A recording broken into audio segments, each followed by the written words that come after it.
peuvent avoir peur, mais nous sommes des Rangers. Nous nous battons les uns pour les autres, et pour ceux qui ne sont jamais revenus. Jack Reacher quitte son travail d'espion pour entraîner la nouvelle génération de Rangers de l'armée. Lors de leur examen final, ils ont été attaqués par une machine de guerre extraterrestre. La survie du monde est en jeu. Pris au piège, sans armes ni communication, tout dépend de leur volonté de survivre pendant que cette chose les pulvérise. Tu veux que je te parle de War Machine? Mais avant d'entrer dans la boucherie, nous adressons un remerciement spécial à la communauté du Club Elite. En Minutos, ils sont le moteur de la chaîne et reçoivent du contenu exclusif. C'est pourquoi je les salue. Clique sur le bouton ci-dessous pour rejoindre la famille. La narration nous projette directement sur un chemin abandonné qui est soudainement envahi par une unité d'élite de l'armée des États-Unis. Quelques secondes plus tard, nous découvrons que nous sommes à Kandahar, une province instable d'Afghanistan. Le convoi s'approche d'une zone dépourvue de communication. C'est pourquoi les soldats doivent surveiller leurs arrières pendant la mission. Cette responsabilité incombe principalement à Alan, le chef expérimenté de l'unité. Son objectif ce matin-là est de secourir son ami Jay, dont le groupe est resté bloqué au milieu de nulle part. Après une longue séparation, ils se retrouvent chaleureusement, et on découvre qu'ils sont frères. Alors qu'Alan répare le camion, Jay lui confie être lassé de leur situation, frustré de seulement patrouiller et de ne pas avoir utilisé son arme depuis des mois. Il mentionne donc le programme de sélection des Rangers. Alan lui répond qu'il est déjà trop vieux pour de tels défis, lui rappelant qu'il ne leur reste que quelques mois de service avant de rentrer chez eux. Cependant, Jay refuse d'abandonner et insiste pour qu'ils tiennent leurs promesses. Il a tout vérifié et sait que l'âge ne posera pas problème. Finalement, Alan cède sous la pression et accepte le défi, principalement pour protéger son petit frère. Une fois que le camion est prêt, Alan récupère ses affaires et retourne à son unité à pied. À cet instant précis, il entend son frère déborder de bonheur, s'exclamant qu'ils vont enfin devenir soldats. Jay crie, rempli d'émotion, le remerciant profondément d'avoir toujours été à ses côtés. Cependant, à ce moment-là, les cris de joie sont soudainement étouffés par l'alerte de contact. Tous les soldats se mettent en alerte maximale, tandis qu'un des véhicules explose soudainement et violemment. La première chose qu'Alan voit en se relevant, c'est le camion de son frère qui s'envole dans les airs, enveloppé dans une énorme boule de feu. Avant qu'il ne puisse le rejoindre, un obus de mortier explose à côté de lui et le projette en l'air. À son réveil, un éclat de métal lui transperce le genou et il ne peut plus bouger. Pourtant, il réussit à se relever en traînant sa jambe blessée. Pendant qu'il cherche désespérément son frère au milieu du chaos, tout ce qu'il trouve sur son chemin, c'est la mort et la destruction. Ses camarades gisent avec les membres brisés et beaucoup ont cessé de respirer. Il semble être le seul survivant. Quant à Jay, il respire encore, mais lorsque Alan l'atteint enfin, la scène change brusquement. On le voit assis dans un bus et on réalise que tout cela n'était qu'un amer cauchemar.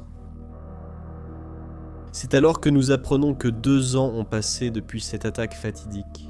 Alan porte maintenant une attelle orthopédique au genou pour atténuer la douleur, en plus de prendre plusieurs comprimés par jour pour supporter la gravité de sa blessure. Le bus dans lequel il voyage se dirige directement vers la base d'entraînement des Rangers, au Colorado. Il est fermement décidé à réaliser le rêve de son frère, même si celui-ci ne fait plus partie de sa réalité. À leur arrivée, les candidats doivent retirer leur médaille, un signe de grade et tout signe distinctif de leur précédent service dans l'armée. Ici, rien de tout cela n'a d'importance. La seule chose évidente est qu'Alan est beaucoup plus âgé que le reste des candidats. Dans ce campement, les recrues ne sont pas appelées par leur nom. Chacune reçoit un numéro qui servira de seul identifiant pendant tout le processus. S'ils échouent aux épreuves, aucun nom ne sera retenu. Seul un numéro sera supprimé des listes. À l'arrivée d'Alan à la table d'enregistrement, le capitaine examine sa demande et s'arrête. Alan a déjà été refusé 4 fois en 2 ans, toujours pour raison médicale. Il a atteint la limite des tentatives autorisées, donc en cas de refus, ce sera définitivement fini pour lui. Le capitaine lui demande s'il a un plan B après cela, et Alan admet que non. À ce moment-là, l'officier décide de prendre pitié de sa situation et lui accorde l'entrée à l'entraînement. En raison de son grade précédent, Alan est techniquement candidat pour être chef d'unité. Cependant, il refuse cette opportunité et préfère simplement être un soldat. On lui attribue le numéro 81, mais pour éviter la froideur des numéros, nous continuerons à l'appeler Alan. Le sergent Torres lui adresse alors le même discours qu'à tous les candidats. Les Rangers, élite de l'armée, sont toujours les premiers à débarquer, à tirer et à résoudre les situations difficiles, là où personne d'autre ne réussit. Ils sont sur le point de s'engager dans les 8 pires semaines de leur vie. Seuls ceux qui survivront porteront le nom de Ranger. C'est un privilège que peu pourront apprécier, peu importe combien ils se sont entraînés auparavant. Ce qu'ils s'apprêtent à vivre est sans précédent.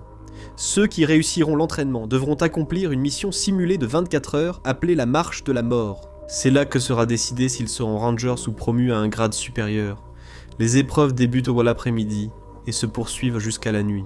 Certains abandonnent ou vomissent, mais Alan continue.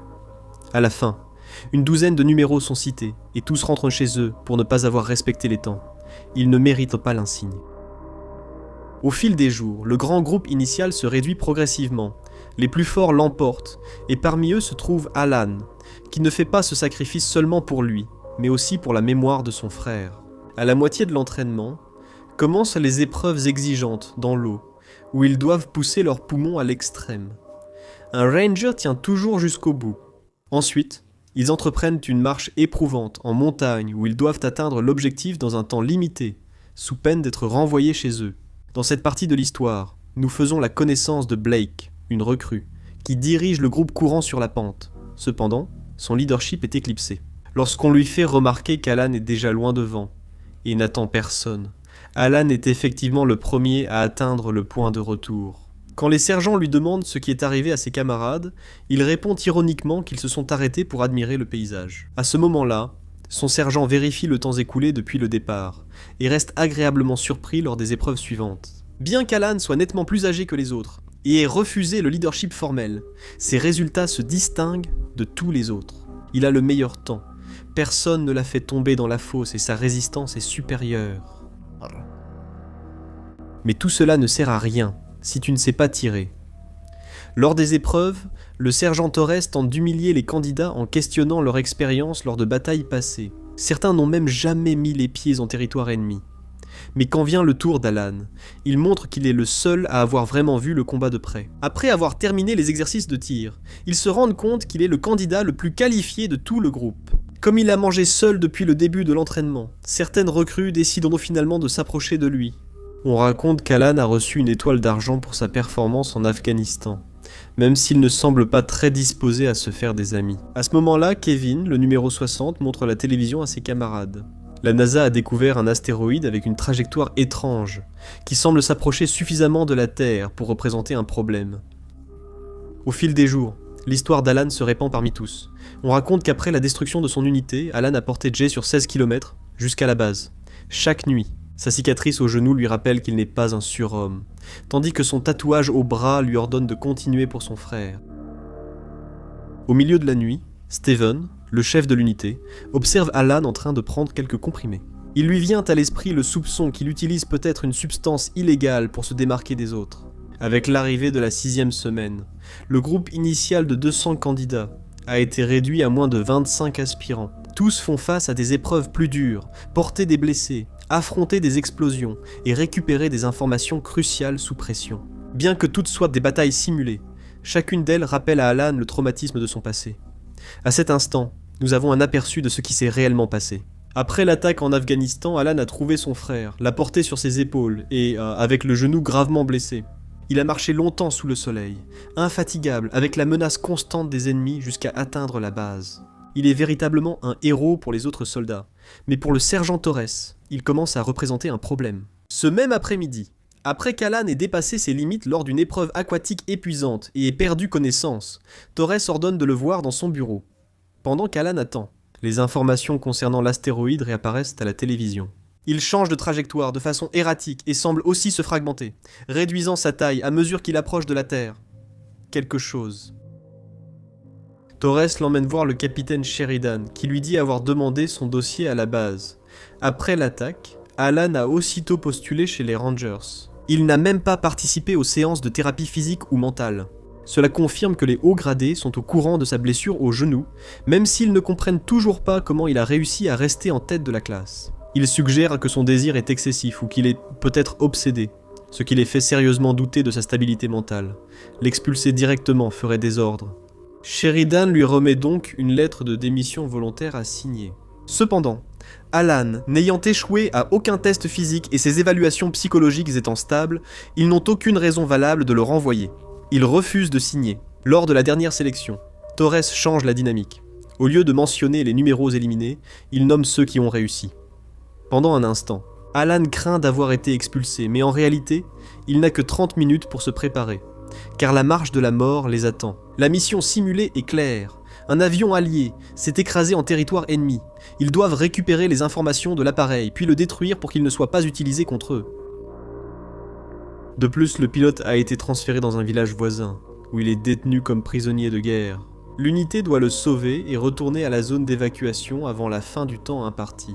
À ce moment-là, le sergent Torres les informe d'un changement inattendu. Stephen ne sera plus le chef de l'unité. Désormais, ce poste revient à Alan. Même si Stephen prend très mal la nouvelle, il n'a pas d'autre choix que de l'accepter. Ceci représente l'épreuve ultime pour tous, mais surtout pour Alan, qui pendant tout l'entraînement a refusé de se lier d'amitié ou d'exercer le commandement. Maintenant, Alan est devant tout le monde et le reste des candidats doutent qu'il soit digne du poste. De son côté, Stephen, qui s'est efforcé de construire des relations et de maîtriser les techniques de leadership, a été relevé de son grade. Les deux unités embarquent dans 2 hélicoptères Black Hawk, qui les déposent au départ de la mission. Depuis les airs, ils peuvent observer une carrière minière appartenant à une entreprise pilote. On les avertit que s'ils viennent à croiser cette carrière, ils seront complètement perdus et la mission aura échoué. À l'atterrissage, l'équipe, guidée par Alan, traverse la forêt jusqu'au flanc de la montagne pour commencer l'ascension. À la tombée de la nuit, ils ont progressé plus que prévu. C'est pourquoi Stephen recommande à Alan de permettre une courte pause, lui rappelant que tout le monde n'est pas surhumain et qu'ils doivent être prêts pour l'embuscade. Cette nuit-là, alors qu'il est de garde, Stephen essaie de l'interroger sur les pilules, mais celui-ci lui dit que seuls les sujets liés à la mission l'intéressent. À cet instant précis, il se passe quelque chose d'insolite. Une puissante onde de choc secoue la zone, et en levant les yeux, il voit des fragments de l'astéroïde s'écraser dans une zone proche. Pendant ce temps, le reste de l'unité croit à un tir d'artillerie pour les intimider ou à une embuscade, mais Alan, fort de son expérience, sait que ce n'est pas normal. Il ordonne à tous de rassembler leur équipement. Le repos est fini. Le lendemain matin, il repère ce qui semble être un aéronef abattu au bord de la rivière. Il décide de s'approcher, mais en l'observant de près, il remarque qu'il ne ressemble à aucun avion connu. Au début, il pense qu'il s'agit d'une blague du capitaine, qui aurait investi trop d'efforts dans les effets spéciaux de la simulation. Stephen propose de continuer avec le plan initial, suggérant de créer une diversion pendant qu'une équipe s'approche des débris. Cependant, en tentant de joindre la base, ils n'entendent qu'un étrange bruit blanc, et même les boussoles deviennent erratiques. C'est alors qu'Alan décide que le mieux est de se séparer, tactiquement. Il met en place une équipe de surveillance, une autre d'explosifs, et une d'approche lente, en appliquant la méthodologie d'un combat réel pour faire face à l'incertitude. L'unité d'approche se divise en 2 groupes pour prendre l'avion en tenaille. Alan raisonne que si l'ennemi est proche, cette formation leur permettra de repousser toute attaque plus facilement. Cependant, à peine quelques secondes après avoir atteint l'objectif, les soldats se rendent compte que ce n'est pas du tout un avion. Pendant ce temps, l'équipe de démolition prépare la diversion nécessaire à la manœuvre, mais à cet instant, Alan remarque un éclat métallique se reflétant depuis une colline voisine. Il demande immédiatement à Alex, sa seconde, de rester en alerte pendant qu'il se déplace pour enquêter sur l'origine de la lueur. À ce moment critique, Stephen décide d'ignorer les ordres directs d'Alan et s'avance de son propre chef. Il ordonne aux recrues de placer les charges explosives sur l'objet étrange, se préparant à revenir. Et en 1000 morceaux simultanément, Alan découvre le véritable avion de l'exercice, caché stratégiquement parmi les broussailles de la forêt. On entend ensuite une détonation massive. Les soldats ont activé les explosifs, et un dense nuage de fumée noire recouvre tout. En entendant le vacarme, Alan court désespérément pour rejoindre son unité. Lorsque la fumée se dissipe enfin, ils découvrent avec horreur que la structure est intacte. Pire encore, elle semble s'être réveillée. En quelques secondes, l'entité commence à s'élever du sol tout en déployant de multiples systèmes d'armement. Les recrues comprennent qu'elles ont commis une erreur catastrophique. Stephen reste complètement paralysé devant l'ampleur de ce qu'il a devant lui. Soudain, plusieurs lasers balayent la zone et les couvrent tous entièrement. Une fois le scan terminé, le faisceau lumineux passe du bleu au rouge et la catastrophe commence. Le système d'armes s'active et la machine ouvre le feu sur l'unité, anéantissant plusieurs soldats en seulement quelques secondes. Cette chose semble avoir mémorisé la position exacte de chacun d'eux et tire sans hésitation.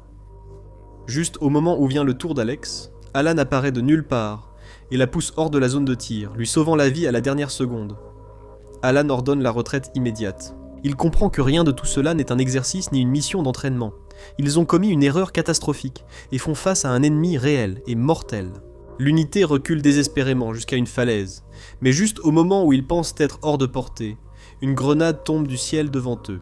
Pour survivre, l'équipe se jette dans le vide depuis la falaise, se heurtant violemment contre les rochers et subissant de graves blessures pendant la descente. Certains subissent des traumatismes crâniens, et d'autres sont empalés, réduisant la taille de l'unité à chaque seconde. En voyant ces hommes grièvement blessés, Alan ne peut s'empêcher d'être assailli par une vision du passé, le moment précis où il a trouvé son frère mourant. En regardant sa main, il remarque qu'il a plusieurs doigts fracturés.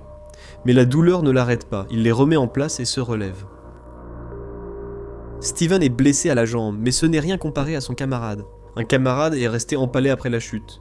Pendant que les autres s'occupent des blessés, Alan prend le risque de remonter sur la falaise pour tenter de récupérer la radio. Une fois en haut, il tombe sur un spectacle de destruction totale. Les restes de ses camarades sont éparpillés partout et la machine semble avoir disparu de sa vue. Cependant, la pire nouvelle n'est pas seulement le nombre de pertes, mais le fait que la radio a été transpercée par un tir, les laissant complètement coupés du monde. Soudain, les cris de détresse d'un survivant attirent son attention, mais avant qu'Alan ne puisse intervenir, la machine revient et l'exécute instantanément avec un missile en plein visage. Alan revient immédiatement avec son unité et leur annonce les mauvaises nouvelles. 2 autres camarades sont morts, mais la véritable menace, c'est que cette machine continue activement de les traquer. Ils doivent sortir de là au plus vite où ils rejoindront les morts en quelques secondes. Alan leur ordonne d'abandonner leurs armes, car ils n'ont que des munitions à blanc, ce qui est inutile contre un tel ennemi. Le numéro 96 reste derrière pour aider à descendre Steven avec précaution, car sa jambe ne supportera pas d'autres blessures. À cet instant précis, la boussole d'Alan commence à tourner de façon erratique et incontrôlable. Une seconde plus tard, la machine apparaît soudainement derrière le numéro 96 et 2 missiles le font exploser en morceaux, au fond de la falaise. Stephen fait une autre chute et Alan ordonne immédiatement à l'unité de lui couvrir la bouche. Ils doivent garder un silence absolu. Depuis le sommet, le scanner à lumière bleue réapparaît au-dessus d'eux. Ils semblent en sécurité pour le moment, mais soudain Steven étend la jambe et son pied entre dans le champ du scanner. En un instant, la lumière passe du bleu au rouge, et Alan comprend qu'il est temps de courir pour sauver leur vie. L'unité s'enfuit aussi vite qu'elle peut, tandis qu'Alan traîne Stephen de toutes ses forces. Pendant ce temps, alors qu'ils sont hors de portée des missiles, la machine tire une 12aine de grenades qui détruisent tout autour d'eux. Heureusement, certains parviennent à survivre et atteignent la protection de la colline. L'os de la jambe de Steven est à nu, et ils n'ont pas de morphine pour la douleur. Ce qu'Alan doit faire ensuite pour lui sauver la vie va lui faire plus mal que tout ce qu'il a connu auparavant. La souffrance est telle que Steven finit par s'évanouir. Alan leur raconte alors ce qu'il a vu dans la forêt. Il ignore ce que c'est, mais comprend que cela bloque les communications et que ce n'est pas l'avion recherché. Leur seul espoir est d'atteindre le village à 8 km car l'ennemi est très destructeur. Ils avancent au ras du sol, mais rencontrent bientôt une rivière. Pour le traverser, ils doivent improviser une tyrolienne, et l'un d'eux doit traverser à la nage avant que les autres puissent réagir. Alan se porte volontaire. Avant de partir, Alan leur donne une boussole avec un avertissement. Si elle tourne de façon erratique, cela veut dire que cette chose est proche, et ils doivent sauter dans l'eau tout de suite. Ensuite, Alan plonge dans le courant, et nage avec force contre la rivière. Pendant quelques secondes angoissantes, il semble que les tourbillons l'aient aspiré. Mais soudainement, il émerge victorieux sur l'autre rive. Maintenant, sa seule tâche est de trouver un arbre suffisamment robuste pour attacher la corde et permettre au reste du groupe de commencer la traversée. Comme Blake a obtenu la meilleure note en technique de tyrolienne, c'est lui qui est chargé de tirer Steven, tandis que les autres attendent leur tour. Malheureusement, à mi-chemin.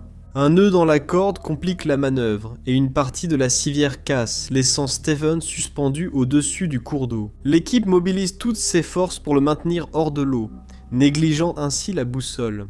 La machine apparaît peu après, et avec un seul tir ennemi précis, elle élimine l'un des soldats, et détruit la corde, provoquant la chute de toute l'unité dans la rivière. Alan est celui qui vit la mort de plus près, car la machine attend chaque fois qu'il refait surface pour lui tirer dessus. Heureusement, ils atteignent les rapides, et s'éloignent suffisamment pour être hors de portée. Quelques instants plus tard, Alan aperçoit Steven et nage vers lui avec urgence. Le reste de l'unité les précède, mais face à une immense cascade, il réalise qu'il est trop tard pour reculer. L'unité parvient à sauver Alan du fond de l'eau, lui qui avait catégoriquement refusé de lâcher Stephen. Heureusement, ils vont bien et repartent vers le village, mais ce qu'ils découvrent à l'arrivée n'est pas une bonne nouvelle. Le village a été réduit en décombres, et il ne semble pas y avoir de survivants après l'attaque. Au début, Alex soupçonne que ses supérieurs les ont abandonnés. En levant les yeux, il réalise que le village est sur la trajectoire de l'objet. À ce moment, tous se rappellent les informations sur l'astéroïde. Il est certain que cette chose n'est pas de ce monde. Certains soldats commencent à perdre la raison. Sans armes, sans équipement, et face à une machine à tuer extraterrestre, tous se sentent condamnés. Alan essaie d'imposer l'ordre, mais Blake s'en prend à lui reprochant que tout le monde n'est pas un héros de guerre capable de porter ses frères sur 10 km. Alors, Alan le saisit par le cou et lui avoue la dure vérité. Il s'est évanoui à 200 mètres du périmètre, s'est réveillé à l'hôpital, et son frère était déjà mort dans un cercueil. De plus, on lui a remis une médaille pour le pire jour de sa vie. Il admet que la douleur est insupportable, mais il leur rappelle qu'ils doivent avertir le reste du monde. S'ils ne survivent pas pour alerter sur cette menace, des centaines d'autres mourront. Heureusement pour eux, un véhicule blindé a survécu à la collision. Maintenant, ils doivent juste le faire démarrer pour avoir une réelle chance de s'échapper. Alors qu'ils croyaient la situation meilleure, une fusée éclairante piégée est lancée, les prévenant du danger de la machine. Blake prend le risque de retourner chercher des caisses de munitions décisives. Mais au moment où il court vers le véhicule, la machine apparaît et le transperce dans le dos. Les munitions parviennent à atteindre le véhicule, mais Blake s'effondre sans vie. À seulement quelques mètres de l'objectif, Alex met le véhicule en marche arrière, tandis que l'équipe profite des munitions pour infliger pour la première fois des dégâts réels à cette maudite chose. Heureusement, le véhicule est renforcé, et les missiles de l'ennemi ne peuvent pas le traverser facilement, même si cette protection a ses limites. L'équipe parvient à s'éloigner suffisamment pour éviter les projectiles, mais la machine réagit en lançant des centaines de grenades qui saturent le terrain. Faute d'alternative, Alex saute du précipice pour les sauver. Après l'impact, l'équipe, soulagée d'atteindre le fond, croit avoir échappé au danger. Cependant, la machine descend des hauteurs et atterrit juste devant eux. À cet instant, elle commence à charger un énorme laser d'énergie et tire avec toute sa puissance destructrice. Le laser désintègre la transmission du véhicule, les laissant immobilisés et à la merci de cette entité, utilisant tout ce qu'ils ont à leur disposition. L'équipe riposte, mais peu à peu, ils finissent à côte tous gravement blessés. L'un d'eux perd même un bras, avec le deuxième tir du laser. L'arrière du véhicule est complètement détruit, et Steven est projeté par l'impact. Alan parvient à le retenir pendant quelques secondes, mais il ne peut finalement pas empêcher son ami de périr. Il crie à Alex d'arrêter la voiture, mais en regardant vers le volant, il découvre qu'elle est morte et le véhicule s'écrase violemment contre un rocher. Après une vision sombre du jour où son frère est mort, Alan se réveille bouleversé. La voiture est en morceaux et le reste de son unité est décédé. Il semble qu'il soit encore le seul survivant. Son dernier tir de mortier vers la montagne lui a fait gagner du temps, ensevelissant la machine sous les décombres. Quelques secondes plus tard, Alan voit une grande partie de la machine sur une colline voisine envoyer un signal vers l'espace. Non loin de là, il trouve Steven et, contre toute attente, il est encore en vie. Cependant, sa chance touche à sa fin. Les flammes du véhicule détruit font exploser les munitions, attirant l'attention de l'ennemi. Une seconde plus tard, le laser surgit de la colline et analyse les débris. Aussitôt après, la machine commence sa descente de la montagne. Pour Alan, l'histoire se répète une fois de plus. Il est blessé, traînant le corps d'un camarade aussi loin que possible du danger. 1 heure plus tard, il est arrivé dans la forêt, où il semble être en sécurité pour le moment, même si la pluie intense rend le trajet beaucoup plus difficile. Après avoir glissé plusieurs fois dans la boue, Alan est pris d'un accès de colère et décharge sa frustration en frappant le sol. À cet instant, sa montre émet un signal. 24 heures de la mission se sont écoulées. Quelques secondes plus tard, Stephen se réveille et avoue qu'il connaissait la signification du tatouage car il a été le camarade de son frère à l'académie de parachutisme. Il affirme que c'était un grand homme et regrette profondément ce qui lui est arrivé. Cependant, avant qu'il ne puisse continuer la conversation, le scanner bleu réapparaît. Cette fois, la machine analyse toute la vallée simultanément. Elle sait qu'ils sont en vie et ne s'arrêtera pas avant de les éliminer. Alors que la menace approche, Alan remarque des dommages visibles sur la structure ennemie. Des débris de la colline l'ont endommagée, l'obligeant à ouvrir 2 écluses pour ventiler la chaleur. Elle n'est donc pas protégée à ses points clés, une faiblesse exploitable pour l'affrontement final. Comme la jambe de Stephen est en miettes, Alan n'a pas d'autre choix que de se diriger seul vers la carrière dans l'espoir de trouver des explosifs. Et il ne se trompe pas. Là-bas, il trouve une grande quantité de dynamite, ainsi que diverses machines et un pistolet de détresse qui s'avère très utile. Après avoir actionné des interrupteurs au hasard, il allume toutes les machines et l'éclairage de la mine. Pendant ce temps, Steven essaie de rester absolument silencieux, tandis que la machine s'approche lentement de sa position. Alors qu'il allait être exécuté, Alan tire une fusée éclairante depuis la distance, attirant l'attention de l'ennemi et lui sauvant la vie une fois de plus. La machine arrive à la carrière quelques minutes plus tard. Elle utilise son scanner bleu pour analyser le terrain, et, en attendant les résultats, elle ne remarque pas les charges explosives cachées sous ses pieds. Il appuie sur le détonateur. La dynamite explose, et l'énorme machine tombe dans la fosse. 2 secondes plus tard, Alan apparaît en train de conduire un bulldozer géant. Il se sert de l'âme comme bouclier pour bloquer les tirs et fonce sur la machine, la poussant jusqu'à la zone de déchargement du charbon. Ensuite, il actionne le tapis roulant pour que le minerai tombe directement dans le sas ouvert de la machine. Cependant, l'ennemi active ses propulseurs pour s'éloigner du mur, empêchant ainsi le charbon de bloquer complètement le mécanisme interne. Avant que la machine n'ait fini de charger son rayon laser, Alan la percute à nouveau, la poussant contre le mur, une fois de plus. Cette fois-ci, le charbon remplit complètement le sas, et la machine commence à surchauffer de l'intérieur. Cependant, le bulldozer ne tiendra pas beaucoup plus longtemps. Alors Alan saute du véhicule juste avant que tout n'explose en 1000 morceaux. Finalement, après tant de morts, la menace est détruite, mais une seconde avant qu'Alan puisse crier victoire. La machine libère tout son arsenal, y compris des grenades et des missiles, provoquant une explosion massive qui ravage complètement la carrière. Le lendemain matin, Alan a une autre chance de sauver un camarade, et cette fois, il réussit. Il atteint la base en portant Steven sur ses épaules, et franchit la ligne d'arrivée des Rangers. Il termine l'épreuve, et devient ce que son frère a toujours rêvé d'être, accomplissant ainsi la promesse qu'il lui avait faite des années auparavant. Simultanément, les hélicoptères reviennent avec les restes récupérés de la machine, et le capitaine Sheridan lui annonce la pire des nouvelles. L'astéroïde s'est fragmenté en centaines de capsules, les machines sont dispersées sur toute la planète. L'humanité fait face à une invasion mondiale, à travers les écrans. Alan observe que le monde entier a laissé derrière lui ses frontières. Maintenant, la seule chose qui compte est de la survie. Les satellites confirment que beaucoup plus de machines approchent et arriveront bientôt. Sheridan est pleinement conscient qu'Alan ne souhaite peut-être pas continuer à se battre, mais il reconnaît une vérité indéniable. Il est la seule personne au monde à avoir réussi à vaincre l'une de ces machines. Utiliser une arme conventionnelle, ses connaissances sont vitales, la pierre angulaire de la survie de l'espèce, malgré les blessures qui parcourent encore son corps. Alan s'équipe, cette fois avec du matériel militaire, réel et mortel, et se prépare à retourner sur la ligne de front. Il ne s'agit plus d'une épreuve d'endurance, ni de gagner un insigne de ranger. Désormais, l'objectif est purement existentiel, sauver la planète d'une extinction imminente.